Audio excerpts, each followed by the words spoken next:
Tax लेना चाहते हैं और अपना बहुत बड़ा नुकसान कर देते हैं। माँ बाप की बात नहीं मानते हैं। बच्चा सोच लेता है कि मैं तो ऐसे बड़ा हो गया, लेकिन ऐसा नहीं होता है। माँ बाप ने रात दिन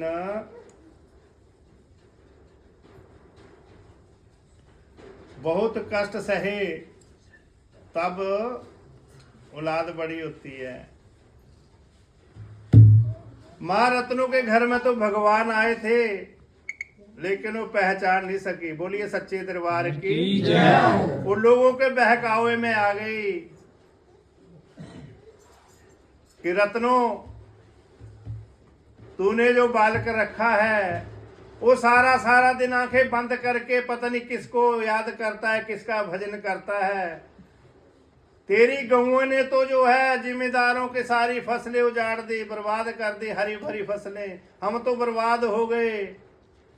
माँ रत्नों तैस में आ जाती है और बाबा जी को ऐसी ऐसी बातें बोल देती है। मेरे बाबा जी का दिल टूट जाता है कि देखो, जिस माँ के लिए मैंने दिन रात सेवा की, माता की गौएं चराई, आज मुझे ये सिला मिला। बोलिए सच्चे दरबार की जय।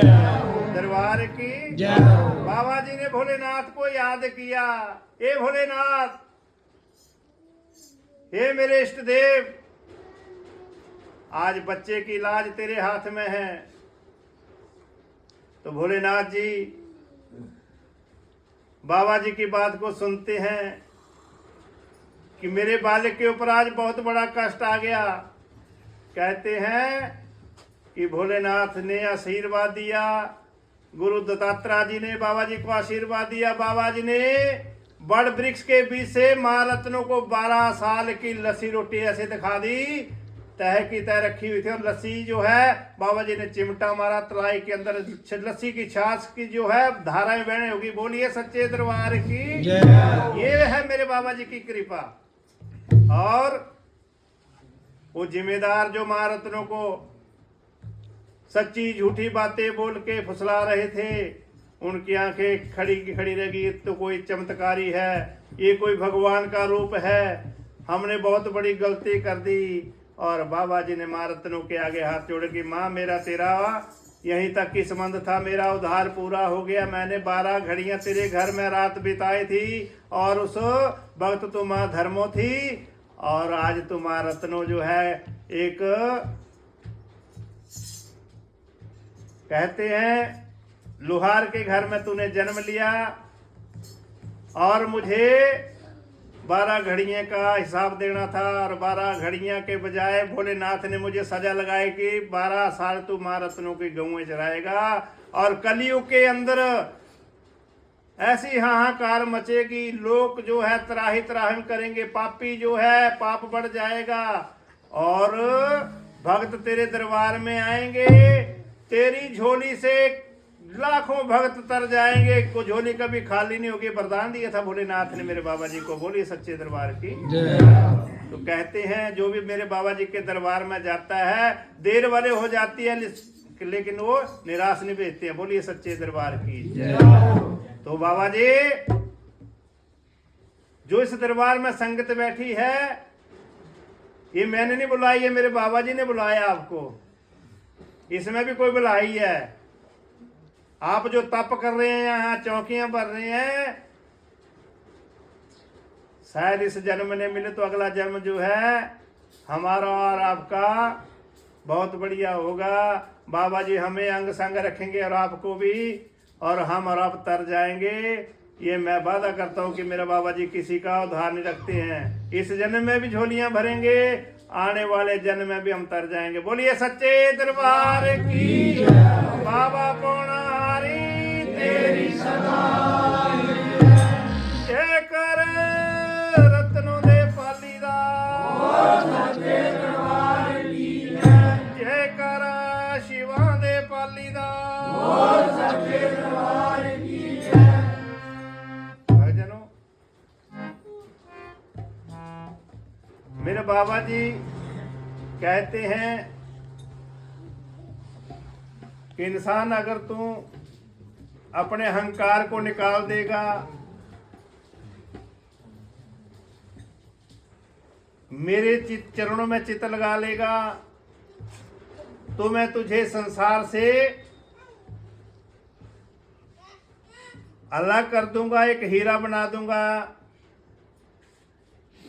और तेरी संसार में ऐसी पहचान होगी कि दुनिया तुझे सलाम करेगी। ये मेरे बाबा जी कहते हैं। लेकिन हीरा बनने के लिए क्या करना पड़ता है? ज्वारी को ढूंढना पड़ता है कि नहीं पड़ता है? बोलिए सच्चे दरबार की। होता है, ऐसा नहीं होता है? तो जरिया बनना पड़ता है किसी ना किसी का। हर इंसान का, आपका भी मेरा भी, जो ये तन है, शरीर है, ये पापी है। सुबह से लेके शाम तक हम पाप करते हैं, एक दूसरे की निंदा चर्चा करते हैं। जीवा जो है पवित्र नहीं है, और हमारे अंदर जो बैठा है उसको क्या कहते हैं? आत्मा। बोलिए सच्चे दरबार की। आत्मा होती है ना, आत्मा। जैसे शरीर को भोजन की आवश्यकता होती है तब हम जीते हैं, पानी की आवश्यकता होती है, पानी पी के जीते कि नहीं जीते हैं? तो हमने कभी ध्यान ही नहीं किया, किसी ने भी, ना आपने ना हमने, कि जो हमारे अंदर बैठा है उसको किसकी जरूरत है? उसको भी तो साथी की जरूरत है कि नहीं है? बोलिए सच्चे दरबार की। है जरूरत कि नहीं है? तो साथी कौन है उसका? उसका साथी है भगवान। भगवान देखा किसी ने? नहीं देखा। बोलिए सच्चे दरबार की। कहते हैं भाव में भगवान है। जब हम किसी को पत्थर मारेंगे तो आगे से जवाब किस चीज का आएगा? पत्थर का ही। पत्थर का आएगा ना।